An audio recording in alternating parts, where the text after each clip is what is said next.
Welcome back to SNUathletics.com. Tanner Stiles alongside Connor McKenzie. It's the men's game here for you on athletics.com. As you can see, starting lineups just getting ready to take place here inside the Sawyer Center. It's senior day. I love the fourth-year seniors being announced here inside the Sawyer Center.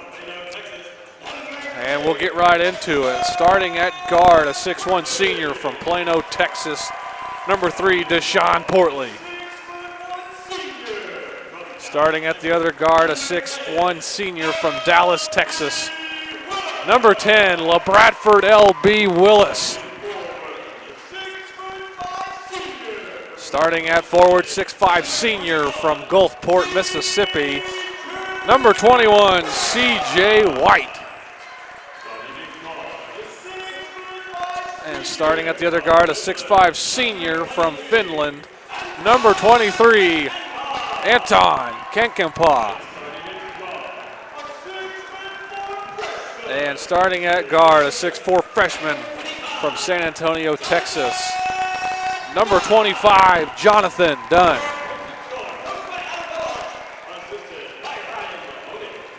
Your Crimson Storm are coached by Adam Bohosh in his 9th season. And it's a big day here for the Crimson Storm. They're locked into the 4th seed, but L.B. Willis saying before the game, they don't really care about seeding right now. They just want to beat Arkansas Monticello here on their home floor. It's their house, and no one comes into their house and pushes them around. We'll see how the seniors go out in their last game. Should be a fun one here. Crimson Storm, as we said, have the 4 seed locked in the Great American Conference Championships taking place next week. But Arkansas Monticello, they can make things interesting. SNU can here today. Arkansas Monticello is the top team in the conference, coming in 21-4 on the season, 17-4 in the GAC. East Central and Arkansas Tech are 1 game behind them right there at 16-5. Earlier this season, SNU lost to Arkansas Monticello 74-61 over there in Magnolia. So nonetheless, here we go. Play underway here inside the Sawyer Center.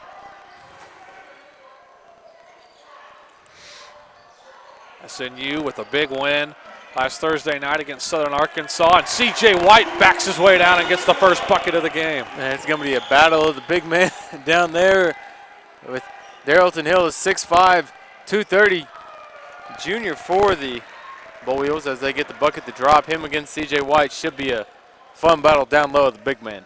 Victor Arnick, the 6'6 senior from Dallas, on the board first, as Deshaun Portley backed it away for 3 is no good. The Bull Weevils are led by Darrellton Hill, who comes in averaging 17 points a game, as Hill and Kobe Gooseby also averaging 15 a game, as the three-pointer over there on the left side by number 2, Tyron Jones, is good. Shooting just 29% on the season, Tyron Jones, but he's on the board here. Bull Weevils are a very good team. We know that, as Jonathan Dunn's shot is no good. Back the other way, it's Mauinega, tipped off his hand, will stay with Arkansas Monticello. They call a foul on Willis, grabbing him on the arm. Looked like it was just a loose ball play that Willis had poked free, but first foul goes on Willis, a minute and a half into the game. So on the drive, they look inside to Darrellton Hill, misses the layup. And here come the Crimson Storm. L.B. Willis pushing the issue. Up with the right. C.J. White with the offensive rebound. They'll reset.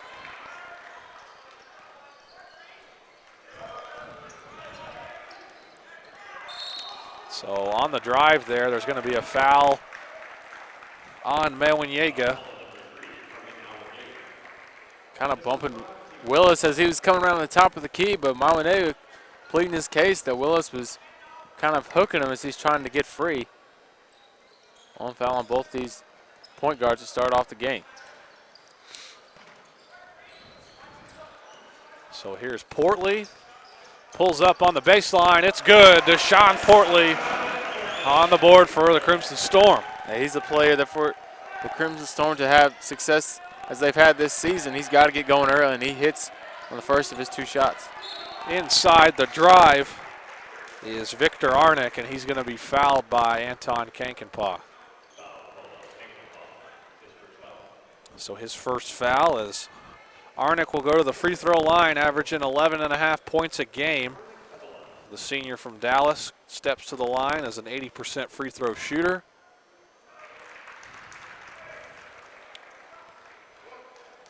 He's good on the first. Arkansas Monticello is 8-2 this season on the road. And the Crimson Storm are 11-3 at home, so very tough place to play here, but a good road team against a great home team. Should be an interesting battle. Something's got to give indeed, as L.B. Willis on the drive has it knocked out of his hand. And it's going to stay with the Crimson Storm.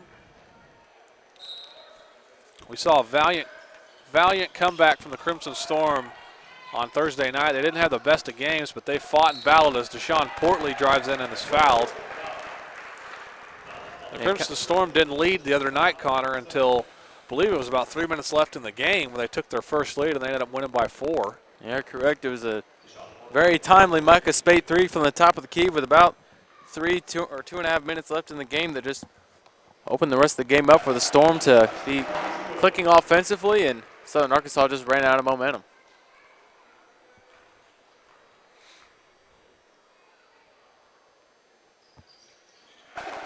Portley gets the next free throw to drop and makes it a one-point game here. So here come the Boll Weevils.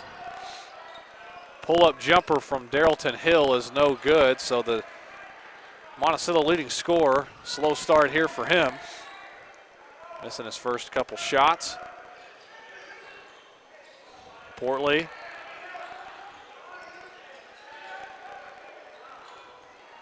So C.J. White turns, spins left. Nice left-handed hook from C.J. White. Beautiful possession there for the Storm to work the ball around. Everyone on that possession touched the ball and were very unselfish on the play, and White was able to get the short shot to drop. C.J. White comes in averaging 9 points a game as well as 6.5 rebounds, as the three-point attempt over here by Kareem Mawanyega is good. The junior from New Orleans makes it a 10-8 lead, Monticello. But this is a good test for the Crimson Storm, playing the #1 team in the conference to end the season here as they enter the conference tournament next week. As L.B. Willis, some shake and bake at the top of the key, can't hit the three. So this very well could be a second-round matchup for the Crimson Storm if they're able to win their first-round game in Bartlesville. Monticello likely to get the 1 seed. Arnick on the drive is bumped in the paint there. I believe it's going to go on Kankenpaw. That's 2 fouls on him. Checking into the game for the first time is the 6'11 sophomore from Hutchinson, Kansas, number 32, Noah Starkey. I think this is a good substitution here for Coach Bohosh to put in a little more size and strength on the floor, with Starkey and Newton also coming into the game to battle the bigs of Monticello. Quaylen Newton, the 6'3 sophomore from Bryan, Texas, checking in as Portley is fouled on his drive. Foul's going to go on number 5, Kobe Gooseby. His first, and that'll lead us to the first media timeout on the floor. We'll take a break with him. 10-8, Monticello leads SNU here on SNUathletics.com.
Play back in action here inside the Sawyer Center. 10-8, Monticello leads. Portley takes a down here. I believe it's going to go on Quaylen Newton. So that's already 4 team fouls on the Crimson Storm 4 minutes into the game. I know head coach Anna Bohash can't be pleased with that. So SNU is shooting just 37% to start the game. One thing Coach Bohash has got to be pleased with thus far as the shot drops from Monticello is the Storm have not committed any turnovers thus far as they had 20 turnovers last night. And it's an odd performance on the offensive side of the ball, but they've taken care of it thus far as Newton works around to Dunn at the top of the key. Dunn going to take a three-pointer. It's good. Jonathan Dunn, the true freshman, comes into the game, the leading scorer, averaging 13.7 a game. Had a couple of crucial buckets last night to secure the victory over Southern Arkansas. Him and Micah Spate, fellow freshman, as Spate comes to check into the game. So here's the drive. Inside, blocked by Noah Starkey. It's Tyron Jones. It's a nice drive there by Jones, able to split the defenders between Dunn and Portley.